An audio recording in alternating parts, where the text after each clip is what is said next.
Good afternoon. Welcome to Blackburn Cathedral. It's an absolute pleasure to welcome you here to this, our final of our Science and Faith conference that we've been running under the moon and alongside the moon exhibition for the month of November. My name's James Lawrence and I'm the Canon Missioner here, and it's a great pleasure to have you with us. Part of my role as the Missioner is to help try and form the connections between faith and everyday life. And many of us, I think, grow up in a society that pushes the conflict thesis, that faith and science are at war with one another, are conflicting with one another. If you've been to any of the events that we've been doing as part of this Science and Faith conference, you'll know that one of the themes of the conference has been trying to generate dialogue between science and faith, which is why having the moon in a cathedral is such a wonderful opportunity for us to explore this topic. It's a great pleasure to welcome Ruth with us, who will be speaking about how not just science and faith are in conflict, but how one might enhance the other. It's going to be a fantastic end to our conference. Ruth is from the Faraday Institute based in Cambridge, and they came earlier in the month and did a superb morning of events with some school children from around the area. We had 100+ children sat where you are now, engaged in thinking deeply about this question, led by some of Ruth's colleagues at the Faraday Institute. So, with that being said, it's a great pleasure to welcome Ruth to the stage. Let's warmly welcome her. It's lovely to be here, and also welcome to those of you who will join us online with the recording later on. I so far have had a great time in Blackburn. I actually grew up near Stockport in a little small place called Bramall, but I'm not sure if it came through to Blackburn that much, but I do very much identify with being in the north.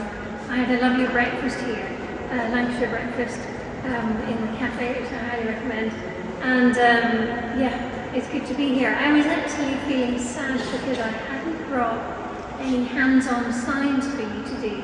And then I looked down, and if you look at the floor, we have a beautiful display of fossils in the stone in the floor, which is stunning. So there you are. You can. I'm not a fossil expert, but I'm sure you could take an image and get your phone to tell you what they all are. So why am I here? My background is in genetics.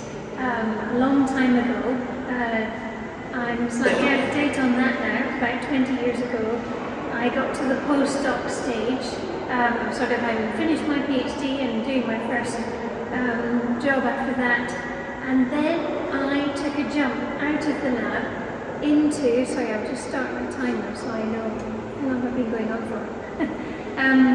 To work for an organisation called Christians in Science, which does what it says on the tin.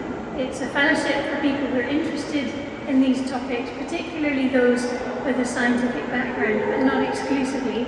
Then a couple of members of Christians in Science who were in Cambridge doing research, they were fellows of one of the Cambridge colleges. They set up the Faraday Institute for Science and Religion, and their aim was to show that science and Christian faith can work well together. They wanted to do interdisciplinary research and also public communication to help people to see that you don't have to choose between science and faith. You can have an informed conversation about the two. So I was brought on board to develop resources for churches, and then after leading 3 projects, producing different materials, I'm going to bring this a little bit near to me, I think.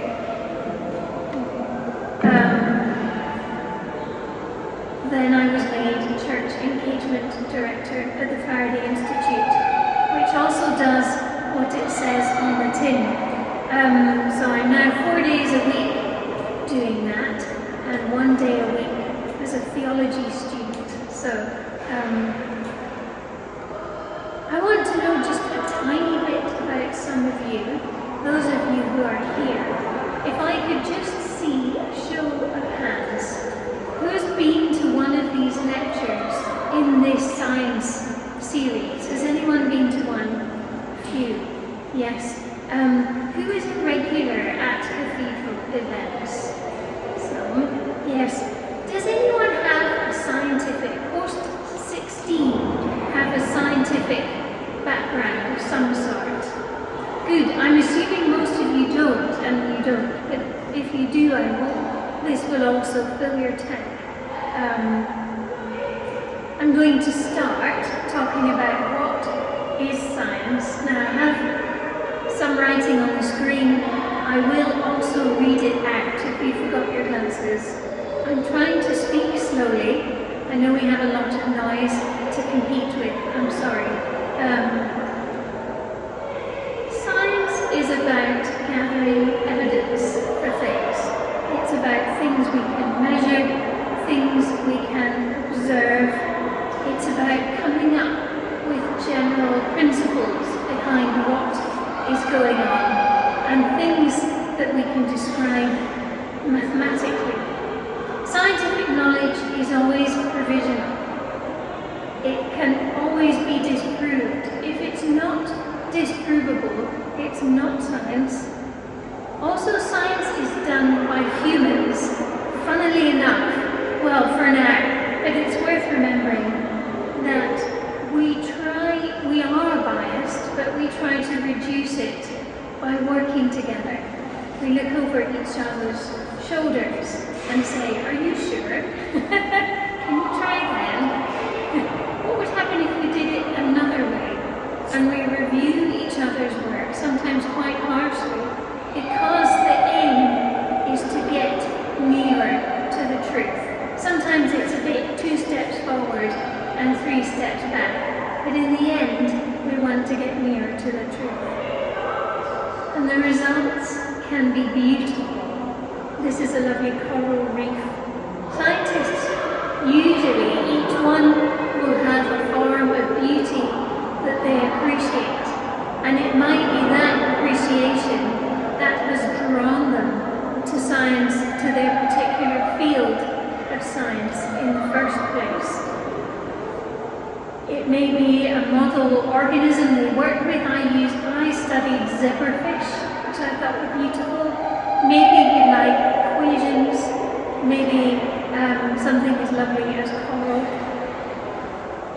And there was a study done some years ago in 4 countries, the US, UK, India, and Italy, by a researcher in the US who happened to speak the languages of those countries. That's partly why I picked them, looking at research physicists and biologists. And they were doing about 3,500 surveys and then some in-depth interviews to find out how people encountered beauty in science and what kind of feelings that gave them and where it took them. And the kinds of things that they found was that most scientists found beauty in the things they studied. About 61% of people were finding beauty even in scientific theories, in the sort of elegance of them, and about half of them were even finding beauty in the processes of what they were doing, or even in teaching, in the act of standing up and telling things to their students. They found something beautiful that they could communicate. Now, I've got a graph. The writing is very small. Don't worry about it. If you're online, you can zoom in. But those of you who are here, I just want to point out the dark green bars are the physicists, and the yellow bars are the biologists. And it's asking what different kinds of things do you find beautiful in your work? And there were lots of similarities, but there were also some big differences, and I find those very interesting. The biggest difference was that the physicists found symmetry very beautiful. Symmetry, whereas biologists weren't that bothered. But the thing that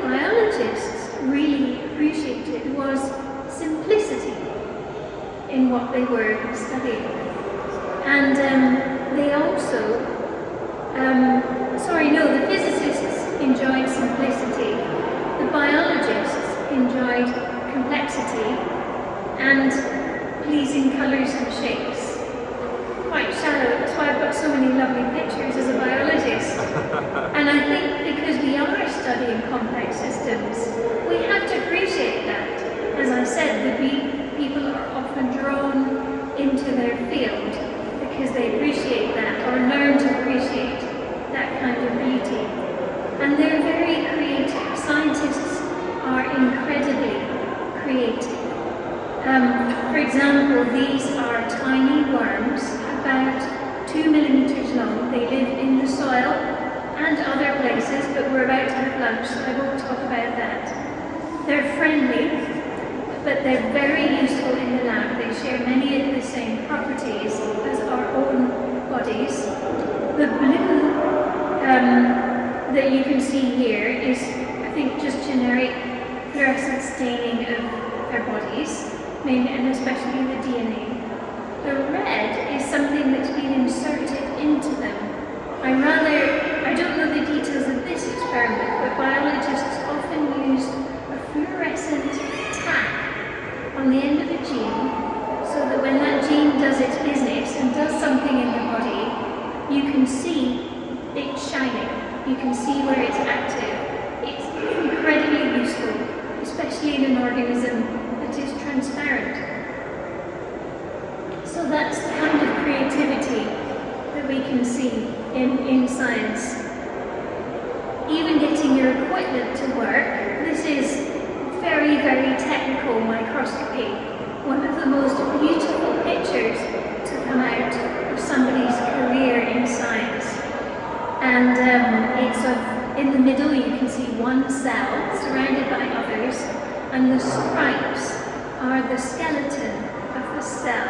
It's a mobile skeleton, not like ours, which is rigid, but it acts a little bit like a flock of birds. It can undo and come back together again, and it pushes the cell in this direction or that direction. Another metaphor is a bit like caterpillar tracks, so they're moving the cell around, but it can take a lot of creativity to troubleshoot your experiment and your equipment to get something as stunning as this, or this. This is the Hubble telescope.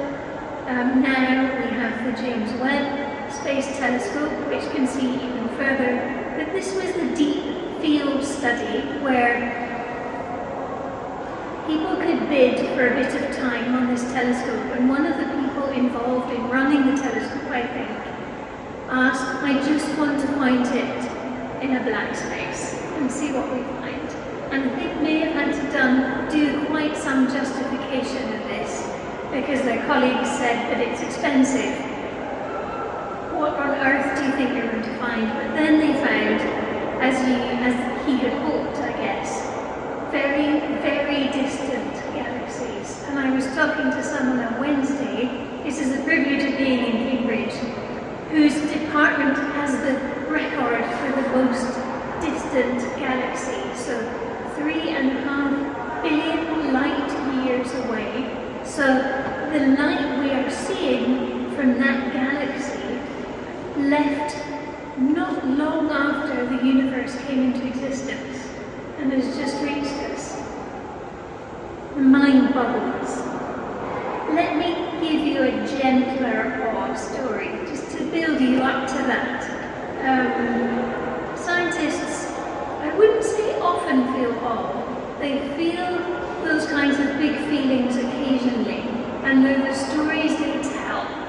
You know, when you're together,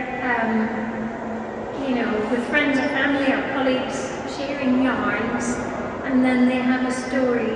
Oh, once we had this data, and it showed me this, and it was stunning. Let me share something that might give you a similar feeling. These are cells. They're the building blocks of our body. They're actually named appropriately after monks' cells in a monastery, little compartments, and inside is all the things that you need to build a cell. and maintain it. The yellow part is where the DNA is. We're probably all familiar with this helix discovered in the 1950s. The grey image is the data they had to go on. They did maths. They were rather rude to Rosalind Franklin, who took the image and went off and came up with their own model and published it independently, but that's history now.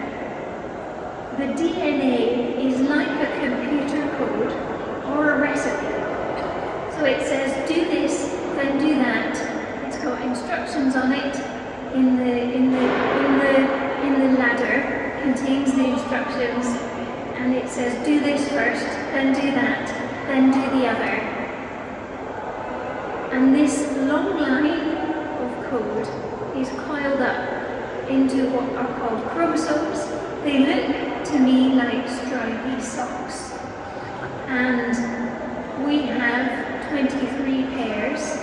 This is a woman's DNA, so we have 2 at the end. You can see X. These 2 X chromosomes, that's a woman. And 2 meters of DNA. These stripy socks, 46 stripy socks, contain 2 meters of DNA in each human cell. That's quite a lot to get your head around. So we've got in every cell in my body, give or take some classifications of cells that don't contain it anymore. It's coiled up like thread around a bobbin, if you like, very tidily. And I was told there is enough of the DNA code in my body to go to the moon and back, which to me seems somewhat incredible. If you took all the DNA out of every cell, stretched it out, added it end to end, would it go to the moon and back? So I thought I would do the maths, and I got a cosmologist, someone who studies the universe, to check it. So the first thing we have to know is that we have 2 meters of DNA in every cell. The next thing we have to decide is how many cells containing DNA are in a human body. I say decide because it's a guessing game, and there are different guesses. I choose a medium guess. Let's say 3 trillion cells. Number 3 is missed out. So 3 trillion cells, so that's 6 trillion meters of DNA. 2 meters in every cell, 6 trillion meters. Sorry, I'm metric. Probably most of you didn't grow up with metric, but anyway. Or 6 billion kilometers of DNA. I can't imagine how big a billion is. I'm sorry. Economists have to do it all the time. Does anyone know, you can go in period if you like, how far it is to the moon? Someone always knows. You normally need a 12-year-old to tell you this. Does anyone know? 20 meters. 20 meters over there, we have, it is 380,000 kilometers to the moon. Compared to our 6 billion kilometers, that's not very far. So we need to go a bit further, actually, to illustrate this. The distance to the Sun is about 150,000 kilometers, 1,000 kilometers, million kilometers. Gosh, get my units right. And even that doesn't compare to 6 billion kilometers. Excuse me, I've got one of those very long coughs that never goes away. So, let's think about Pluto. I know it's not a planet anymore. Not classified as a planet, but it's the furthest object in our solar system. It is, at certain points in its orbit, 6 billion kilometers away from the Earth. So you have, if you are an average-sized adult, you probably have enough DNA in your body to go to Pluto on a one-way trip. It's an interesting thought. To me, that makes me think Now I've just realised I've got my slides in the wrong order. Here we go. You created my inmost being. You knit me together in my mother's womb. I praise you because I am fearfully and wonderfully made. Your works are wonderful. I know that full well. Before you even get out of bed in the morning, or even on days when you don't get out of bed, you have achieved being fabulous just by being alive. And we can join that with the heavens declare, the sky declare the glory of God. The skies proclaim the work of his hands. Day after day, they pour forth speech. Night after night, they reveal knowledge. So we can join those two verses together with this illustration in a moment of awe. Now, as I said, scientists experience this, maybe not at a spiritual level, but quite often. I have another graph to show you.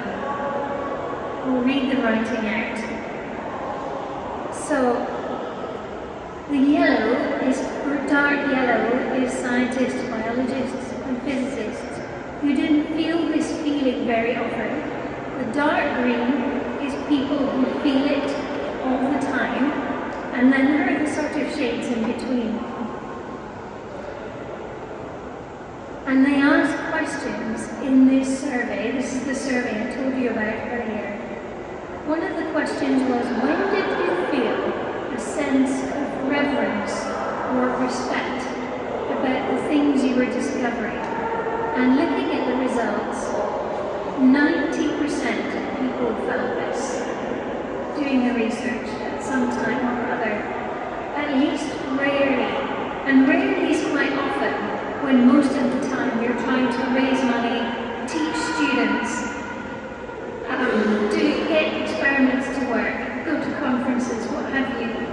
A rare moment to be able to sit still and have a feeling of awe about your work is a big thing for a scientist, you know. Another question was, I felt that I was in the presence of something grand. And actually, 87% of the scientists that did this survey felt that feeling at least every now and again, at least rarely. Feeling they were in the presence of something grand. And the last question around awe was, when did you feel your sense of self become somehow smaller in the face of what you are researching? And at least 73% felt that, at least from time to time. And I think that's something we need to remember when we meet someone who enjoys science, or who does science for a living, or maybe someone who uses scientific techniques and knowledge, maybe in healthcare or agriculture. There may be times when they are overwhelmed by a feeling of, this stuff is amazing, this works, it's effective, we know so much, yes we know so little, and it's frustrating, especially in healthcare, but some of this is so clever. The self-healing properties of the body, the fact that we can have children, you know, all these things, you know, the cleverness of children, you know, is wonderful. It's a powerful experience, and for scientists, it can lead to questions about meaning and purpose. You maybe heard of Brian Cox down the road at the University of Manchester. He's a humanist, and he said, we are the cosmos made conscious, and life is the means by which the universe understands itself. So this is a very humanist way of processing the wonder and awe that he sees when he studies the world using his tools of particle physics. Not quite, and that's not unlike a whole generation of physicists, including Albert Einstein, who made lots of quite spiritual statements about their work. Einstein said, a belief bound up with deep feeling in a superior mind that reveals itself in the world of experience represents my conception of God. So he kind of believed in a God that was a sort of mind behind the universe, not a personal God, but he couldn't help but think there was something behind it. And then there are also people of faith, as I mentioned. Here's a computer scientist. I think that everything around us is a gift, and we're invited to explore it. Her Christian faith, she's a Baptist, informs the way. She looks at science. Or we have someone from Cambridge who felt the need, has to say things using longer words, but here we go. If I look at the natural world, I see that it's very highly ordered. It allows consciousness to emerge. It allows people to understand things, to create things themselves, and all of that I regard as being consistent with the existence of God. So it's a cautious statement for a paleobiologist embedded in a famous university. He really doesn't want to be quoted out of context here, but he's saying there's meaning and purpose. We see that instinctively, and it's very consistent with the existence of a loving, purposeful God. So, what was alluded to when I was introduced, the idea that maybe what is the relationship between science and faith?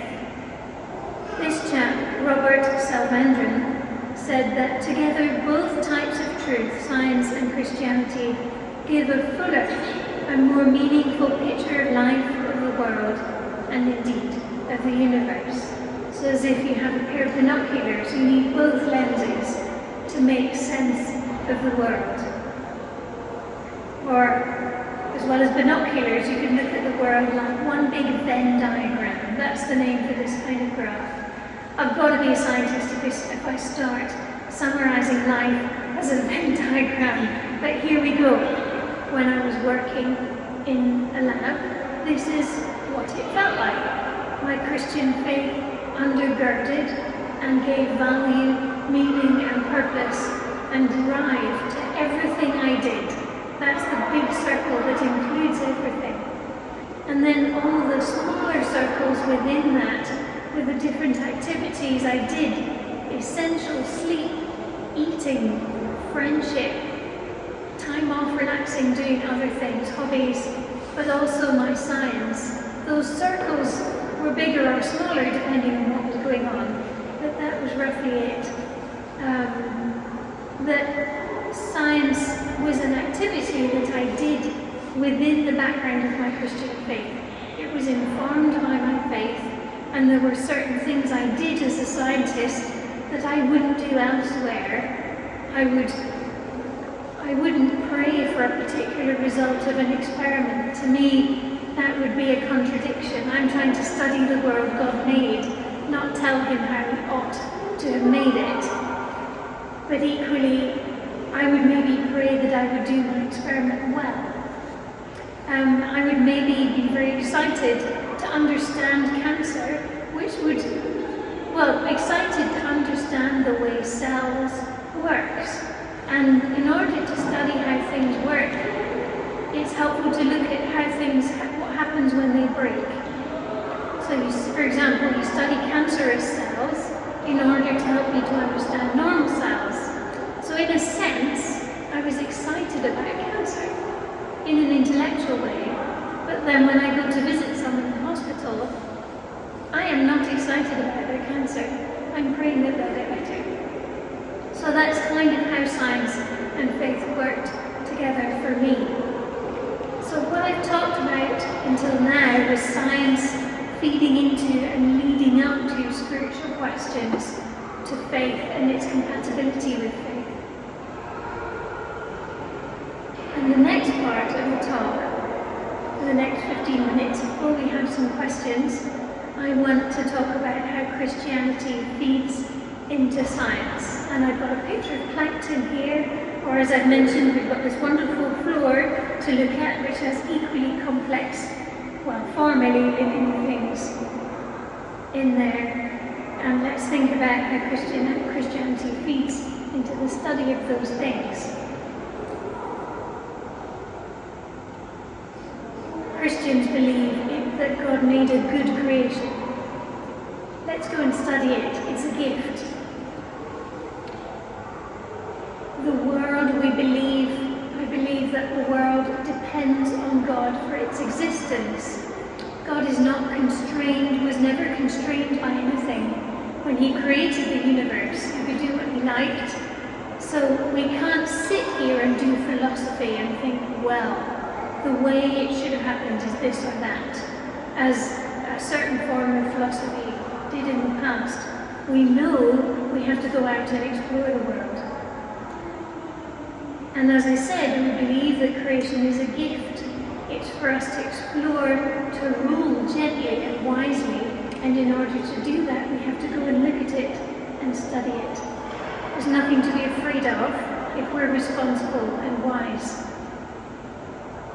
And finally, these were all assumptions that the early scientists in the West did when they learned about science from other countries, astronomy, medicine, texts in Arabic and translated into Latin were coming into Europe about some forms of science, and they took this and ran with it, and they thought, well, if we believe in a lawgiver, a God who sets the sun and moon and the stars in their courses, brings the seasons, blesses us with life, we should be able to understand the mechanisms he put in place behind those regular things.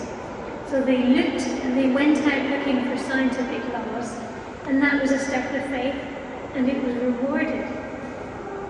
So those are kind of some of the things that lay behind the advance of science in the West. And there is a historian, I'll get there in the end, called Peter Harrison, who has studied this for a long time. You can search for him if you're interested.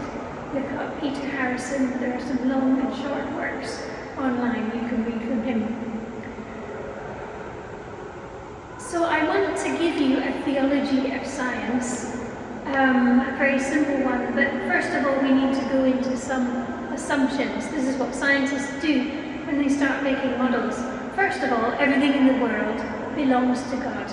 There's no natural, supernatural divide, as if the natural stuff isn't really his, it just sort of happened, and the supernatural is the divine realm. Everything's God's realm. God is rational. He creates order, also disorder, but he does do things in regular ways that we can understand. Science can complement theology because we study the mechanisms using science, and then we think about what it all means using theology. You could think about it in those kind of simple terms. Or you could express it in a slightly longer way and say, we can have revealed knowledge of God and his purposes through the Bible, through his church, and you can also, that can be complementary to the way we study his creation using science. So those two things, those two activities don't need to contradict each other.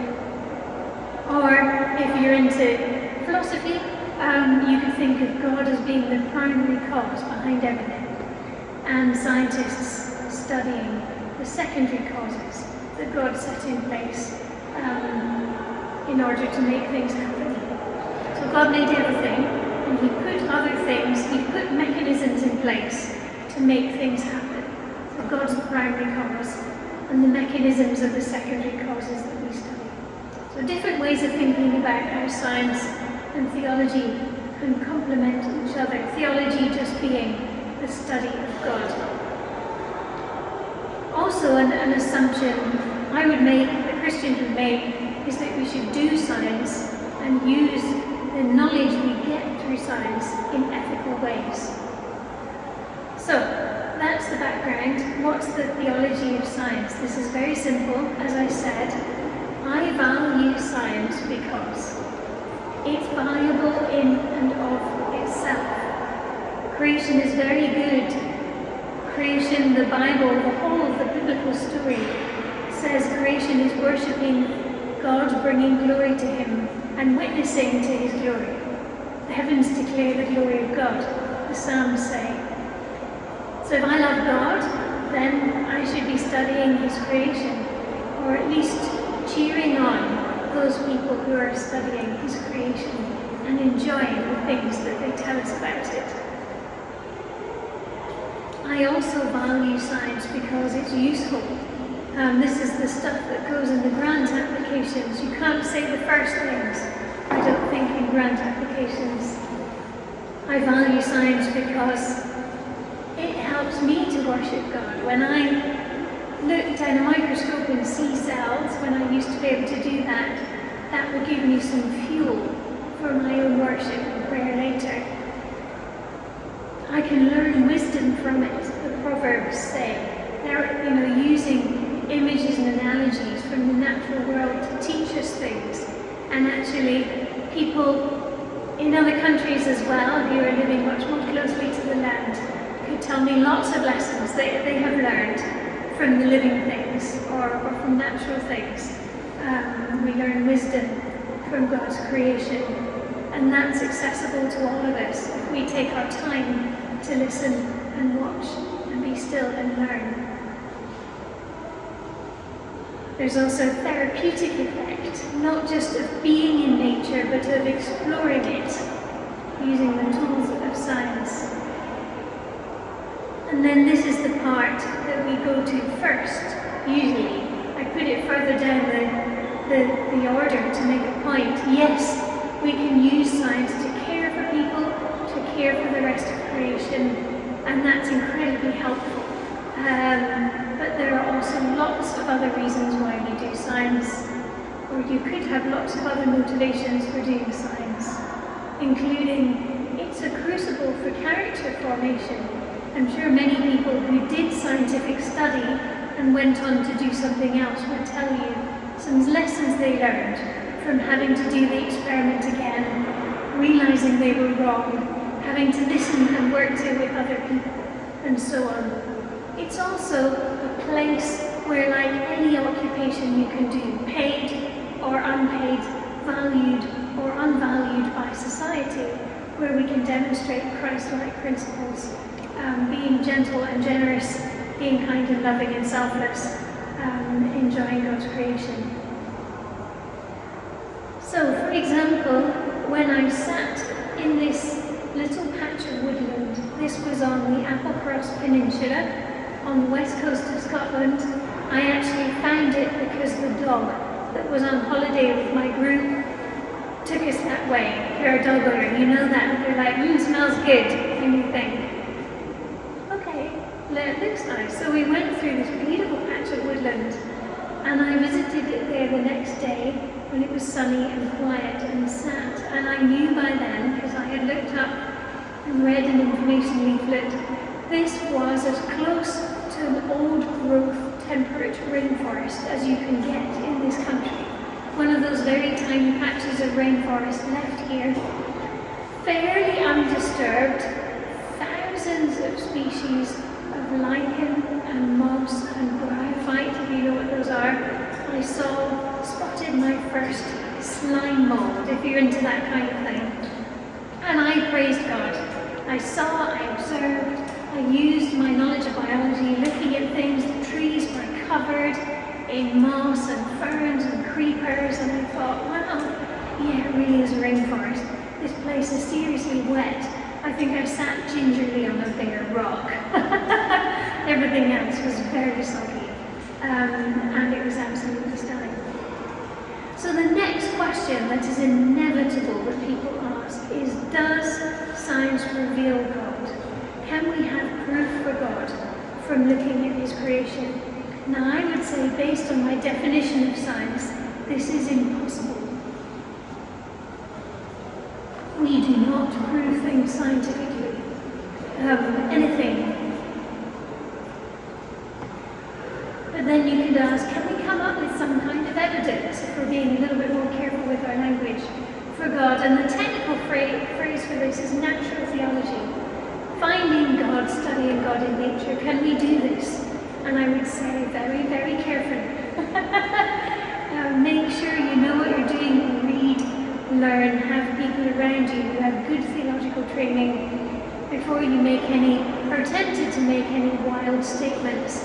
I'm thankfully surrounded by people who try and can tone down my wild statements. Quietly say afterwards, Ruth, I think what you meant was.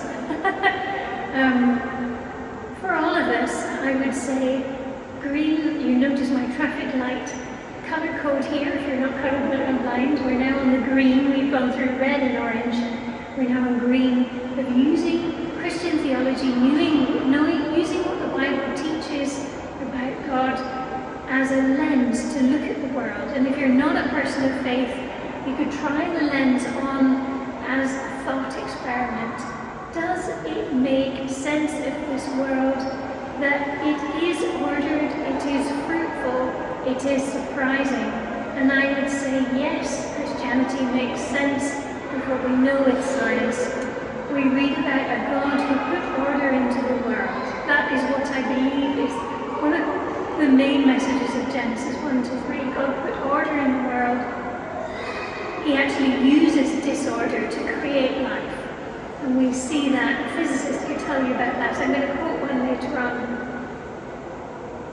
And we read about a God who provides for us, a God who does not act as we would act. I would not use the process of evolution to create. I would not allow things to feel pain. But God in His wisdom has given us boundaries, one of which being don't touch that if it hurts. Helpful, I mean to keep my fingers intact. For example,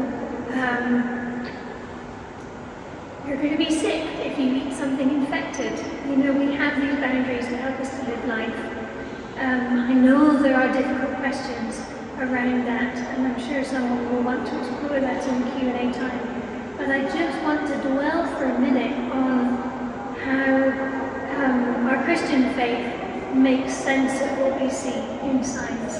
And for scientists who are people of faith, it's not something they get to talk about very often, but this whole Museum of the Moon exhibition and all the activities are helping us to do this, to see how science can lead us to worship. If you're a person of faith and try to pray near the moon, what comes into your mind, for example? So here is, as I mentioned, someone who studies that boundary between disorder and order that results in patterns, in cells, in life. This is a clue to the origin of life, the way that things wiggle and jiggle in water and bump into each other and form patterns and complex and strands of things, or molecules, or complex things like cells. It's almost beyond belief what has emerged in this world that God has created. And certainly Rhoda, my friend there, will look at a cell. Here's a video of some cells moving around a flat surface. They'll be covered in some kind of cozy, warm liquid to keep them alive and given everything they need to stay alive. And this is a speeded up movie through a microscope with them moving around, and she, as a physicist, says, what makes things alive? Why does it move? If you saw a cell that was sort of blown up many times, you would see it has about the consistency of a blob of hair gel. And she asks, why should this blob of hair gel, or thing that feels like a blob of hair gel, move? Why would it move on its own? And I'm looking at the things that could drive it forward. And she says, in the context of her Christian faith, every now and then you get to a point where you can step back and look at the overview and go, wow, that's actually something that we're beginning to make sense of. That wonder for me personally is also a kind of wonder at God's creation. It's worship, in a sense. Bach, which I'm sure music plays in this cathedral from time to time, wrote, it was a Jesuit practice of writing the initials JJ at the top of anything he did, which means Jesu Juva, Latin for Jesus help me, at the beginning of everything he did, and at the end he wrote the initials SDG, standing for Soli Deo Gloria, glory to God alone, at the end of what he'd done. And hearing about this physicist, Catherine Crouch, did this at least for a time in her lab books. God help me. Thank you for my day, thank you for everything I've learned. SDG, glory to you alone, at the end of her lab book, at the end of the day, just to remind herself that this was all for God's glory, and it helped her to worship. This chap, Fernando Caballero, Spanish paleobiologist who looked at microfossils. So this grey blob here is actually a very detailed image of a microplankton, the fossil of a microplankton. I don't know if there are any on the floor, you need a microscope to see them, but he loved these and found, where am I going? We're going backwards, of course. Found that am I on the right side? Yes, I am. He found that when he wrote his PhD, so this big piece of work, in order to qualify as a scientist, as a research scientist, he, instead of dedicating it to his mum and dad, or his wife, or someone like that, he wrote Soli Deo Gloria. Actually, he wrote it at the end of his thesis. And in his examination of this piece of work, his examiners were discussing it. Now, he was a little bit nervous because one of the examiners was a very famous paleobiologist who really wanted to impress him. And later on, this person wrote to him, and Fernando was a little bit nervous opening up this. I don't know if it was an email or a letter, but he said, this person who was not a Christian, this famous paleobiologist, said, to your Soli Deo Gloria, I say Magnus in Magnis, Maximus in Minimus, which is a quote attributed to Augustine, a theologian, Christian theologian. God is great in the big things, but he is greatest in the small things.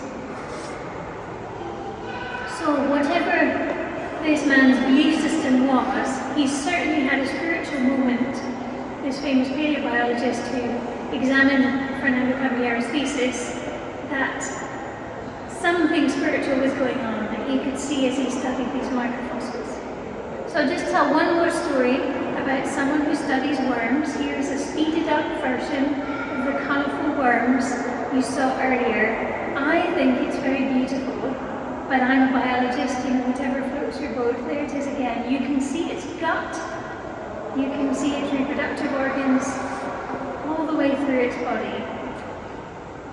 And this chap, Jeff Hardin, has said, this is the last quote before we finish, when you go on a hike and there's a beautiful view, the natural response is to want to share that with somebody. I think the same is true in science, and as a Christian, I want to share that discovery with God himself, because it is an act of worship.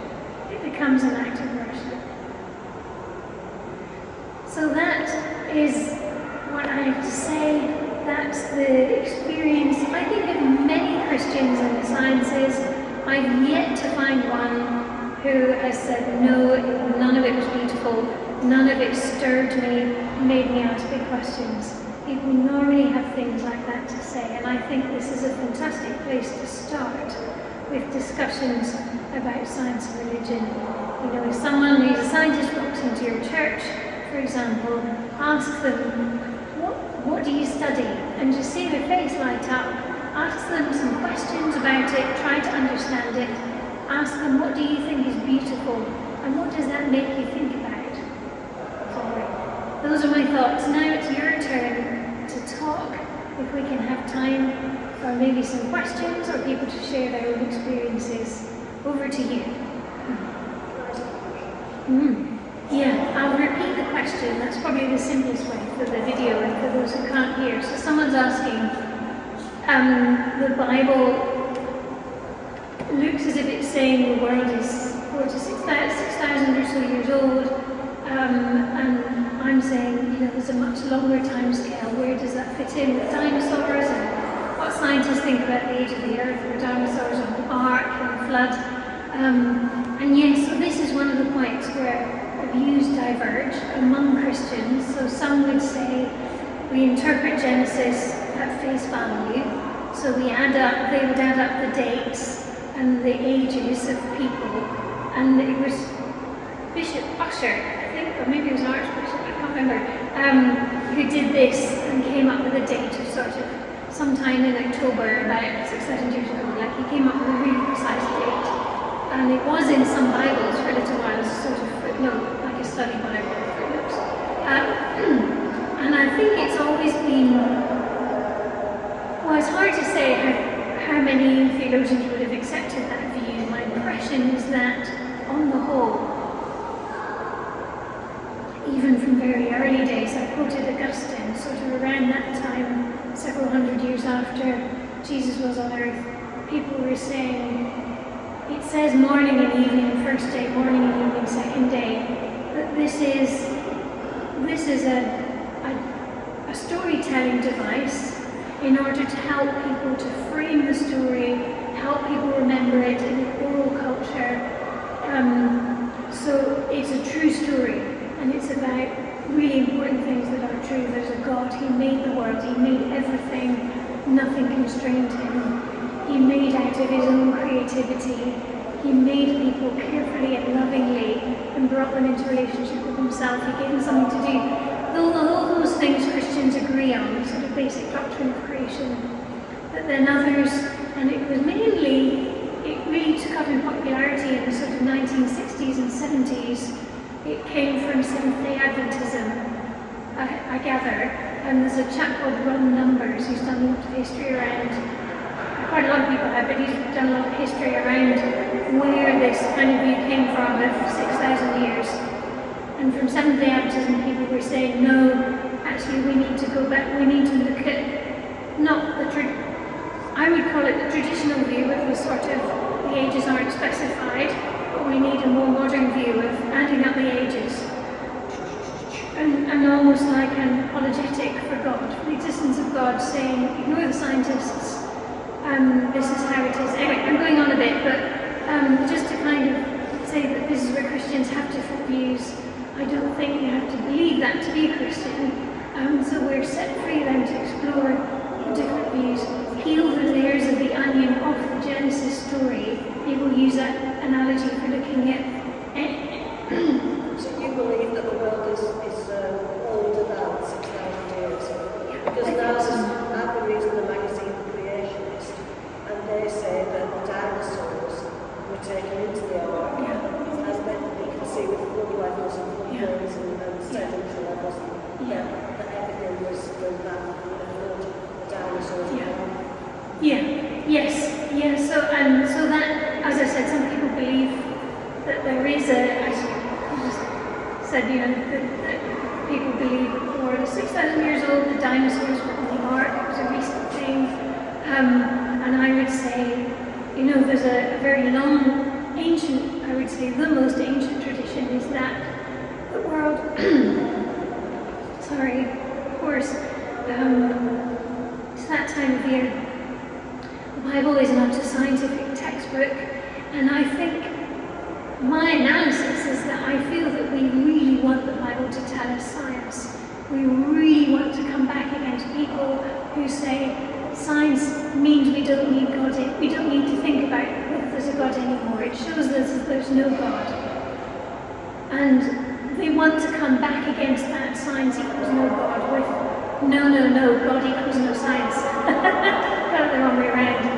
I would want to take a step back and say, well, if you're saying science equals no God, where did you get that from? Where did you get that understanding from? Because from my perspective, science declares the glory of heavens, declare the glory of God. The more we know, the more we can worship. And there are some difficult issues we need to look into, but I think there's nothing that tells me there's no God. So rather than jumping to try to destroy the science, I would jump to look at where does that come from, what worldview, what philosophy of science. It's kind of scientism that says that science means no God. It's using science not as science but as a philosophy, if you see what I mean. It's made science into a So you worldview. don't believe the Bible is true? Yeah. You don't believe that's the truth? Oh, me? No, so I think the Bible is true. Jesus existed, he rose from the dead, miracles happened. God could have done whatever he wanted. So I'm not standing on, I think science tells us, the world had to be made in billions of years without God's interference. I'm looking at the evidence of the Bible where it says God created everything, he made man from the dust, that there aren't really any specific details about how he did that. So I think science gives us the details. So I think a good person to Google, if you want to look further, is a guy called John Walton, who's from America, from a Christian college in America, and also the Bible Project. Have some fantastic series of videos on. Anyway, let's try another question. Yeah, just... So the question was, do we at the Faraday Institute, actually I didn't tell you about the Faraday Institute for Science and Religion, but the QR code here, if you click it, you can get to our website. Actually, this goes to the Connect page, where you can get emails, newsletters, or WhatsApps regularly, and find out about what the Faraday Institute is. We have had people of other faiths at the Faraday Institute, and we often have speakers from other faiths. We have an AI initiative at the moment, which is involved interfaith dialogue. So yes, we are wanting to know about other people, but the Faraday Institute is named after Michael Faraday. He was a Christian, and we're looking at we have a Christian ethos, and mainly looking at the relationship between Christianity and science, but not exclusively. So so the question was about the Big Bang theory, not the program, that's quite funny, but the scientific theory, and about the origin of the universe and what came before. Christians presumably believe God came before the Big Bang and caused it. What would you say to people scientists who think the universe was created by the Big Bang? So I put up this slide because I think we're circling around evidence for God, and I think, definitely worth thinking about. But before I answer the question, I think the best evidence for God is Jesus, and the best evidence for God is God working in our lives and our love for them, and our listening to them, and being interested in them as a person, and being open to what they have to say, and knowing that we will have not got everything right, but that we may learn something from them as well. We don't have to agree with them. I'm not expecting you to deconvert if you're a Christian, but just saying that in these kinds of conversations, I think love for the person you're talking to is huge. And actually, Richard Dawkins respected this. If you've heard of the scientist Richard Dawkins, who's very anti-God, when a Christian, very famous Christian, Francis Collins, who's a biologist, just brought a book called Road to Wisdom out recently, actually. He befriended Richard Dawkins' friend Christopher Hitchens, helped him to get great cancer treatment, got to know him and his family, made friends with him, and Richard Dawkins really, really respected that out of love, Francis Collins befriended his friend, who was an atheist, and has backed off a bit from being so fierce. He's still pretty fierce about Christianity, but I think that's the space I want to inhabit. On the Big Bang, I would say you probably need to listen to the lecture by David Wilkinson, which is going online, and maybe Mike Kirby, who's here. I would say it seems the universe came into existence with the Big Bang, and I believe God is timeless. Kind of before, I'm told by a physicist, isn't quite the right question, because time, they would say, came into existence with that. There was a singularity, like a one-off something. I'm waving my hands because this is way beyond my expertise. And for someone who's not a Christian, would say this is the origin of the universe. but actually physicists and cosmologists often end up being very philosophical because you're bumping up against questions of origins, meaning and purpose, and a lot of people like Einstein and Brian Cox will start using very spiritual language about the things they're studying. Now, the one thing I think you have to notice is when you move from science to philosophy. That's what I was saying about scientism, the Big Bang, science. You use the word theory, right? Always disprovable.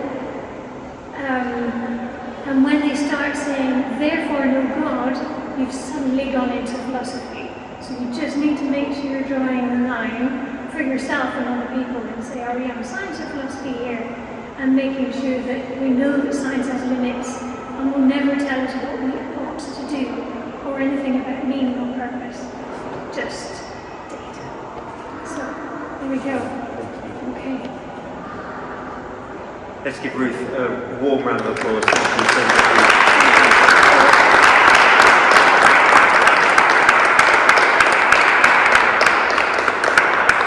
I do apologise, we're a few minutes over, and equally I apologise for drawing that conversation to a close because it was getting really exciting and I'm really grateful for the back and forth.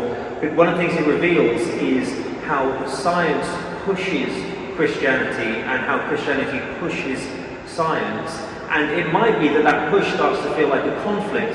And what I think we've demonstrated, both through Ruth's fantastic answers, but also across the whole conference, is that the push and pull back and forth is a dialogue between friends who want to better one another. And so I hope this conversation will continue. I haven't actually said this at any of the other events, but given the conversation, I'll say it here. The next great opportunity to continue this conversation is at an alpha course that we'll be running in January.